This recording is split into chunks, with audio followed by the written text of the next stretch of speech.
Yo, what's up? It's AITA. We're gonna see who's in the wrong. Let's get into it. I'm Q, by the way. Alright, this is an interesting one. Am I the antagonist for telling my wife to stop telling our friends that we are broke when we are not? My wife became obsessed with saving money and budgeting ever since inflation got so high.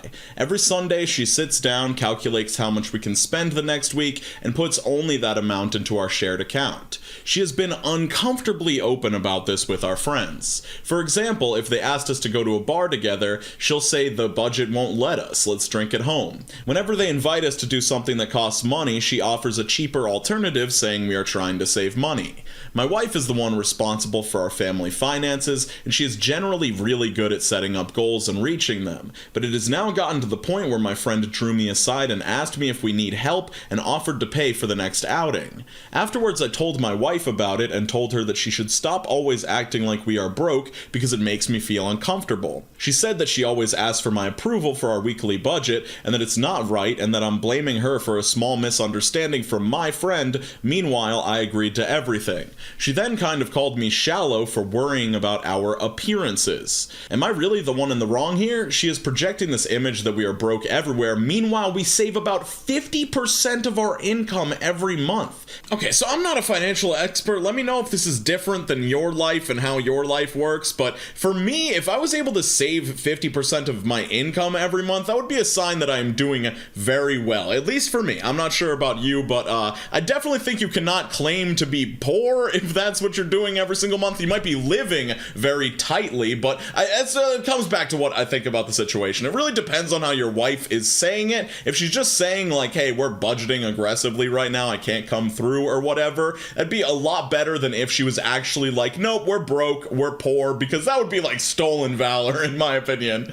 And I do think it's a little bit over the top to avoid every single social engagement you're offered, but at the same time, every time I do something, I end up spending more money than I wanted to, and it stinks at the end of the day. But I don't think anybody is an a-hole here. Everybody seems to be pretty reasonable. Your wife might be kind of cringe about saying this, but I feel like I would take the trade-off of her occasionally being cringe, but her also managing all of the finances and doing it very well. Like, that's such a valuable thing in a relationship, so I might just be willing to let this slide.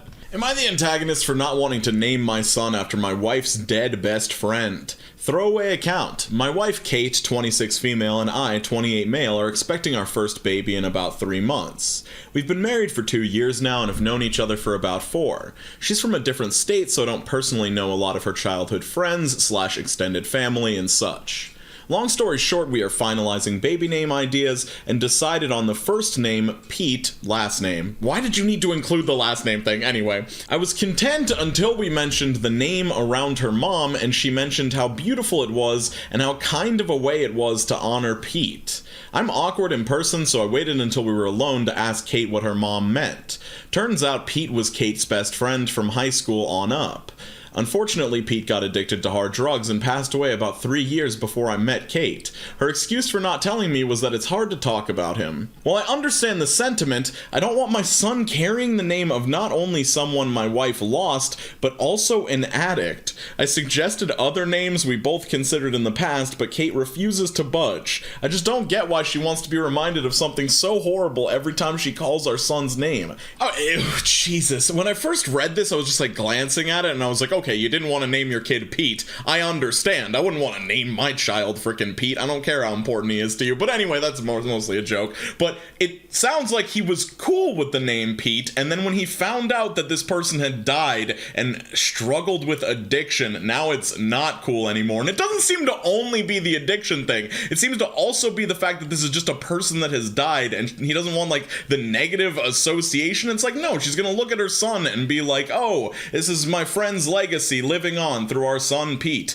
This is the sort of thing where if my partner said this to me, I would be like, I don't know who you are, I don't know what universe you live in, but this is the most insane logic I've ever heard, and I cannot be with you anymore. I don't even know if I want to produce your offspring anymore. Am I the antagonist for adopting my dad's dog when he died, even though my wife didn't want me to?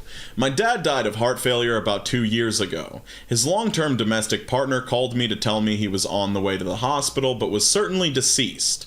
Her health was poor and she died the same day, which I didn't learn until much later when she was unreachable.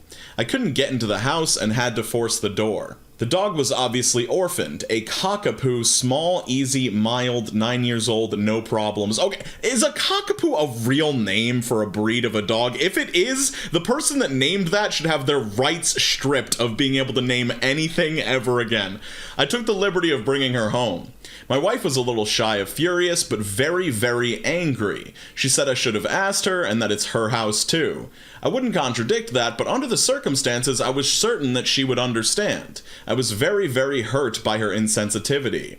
Obviously, I was somewhat stunned by grief, and couldn't imagine anything other than adopting the dog myself. We own a home and already have 2 cats. As I said, she's a low-maintenance dog. My wife persists to refuse to walk the dog, saying she's not my dog. Occasionally, she uses this incident to demonstrate how I'm a bully in the relationship. I have a hard time seeing in objectively. I'm over the grief, and I just want some thoughts, so let me know. Clarification, it's not really about expecting my wife to do dog chores. I just wanted to have an example of the strange dynamic. Like in 2 years since, she has never walked the dog. Not once. I've been bold enough to suggest it on occasion, such as when we have evening plans and she was already home, but I was going to need to come home versus meeting up, or if I wasn't feeling great. I've been surprised when she holds that boundary. I'm guessing she would walk her if I was incapacitated. She'd be pissed though. She doesn't actually despise the dog. She chooses to give her treats and things. It's not really about me expecting my wife to take care of the dog. Truly, still feel I have no excuse not to take the dog. It was a duty I welcomed. My wife didn't want it, but that wasn't a suitable reason to defy my conscience. I'm majority you're the asshole so far. I'm certainly not impartial. So be it. I wanted the dog, then also I couldn't imagine being the son who sent the dog to strangers or the Humane Society. Most of the comments have been kind enough. Thanks. Oh, I've been triggered by Reddit again. So Reddit says everybody sucks here, and I just don't get it at all. Like, I understand dog is a big responsibility. You should consider your partner before this sort of thing always, except maybe in a situation like this where you're like connected to your dad through this dog, and like it just feels like this thing that reminds you of him, like he's passed away. And like, I know that years have passed now, but I'm still, if I was the husband here, I would still be beat up about the fact that when I was actively grieving, my wife freaked out at me because I brought this dog home. Like, I don't know, it just shows a lack of consideration. Like, I could even accept that maybe down the road there should be a conversation about this and maybe like a more realistic approach to what happens with this dog if the wife really, really, really hates it. But in that moment, it's just like, how can you make that about you? Like, I don't know. It really bothers me. Let me know what you guys think, but I don't know. I can't even be swayed on this one. AITA for showing up at my ex's wedding in a party dress. My ex and I had a peaceful divorce. We co-parent our 3 children together, and there haven't really been many issues. My ex is getting married to Stephanie. I like Stephanie. She's been great with my kids and makes my ex happy.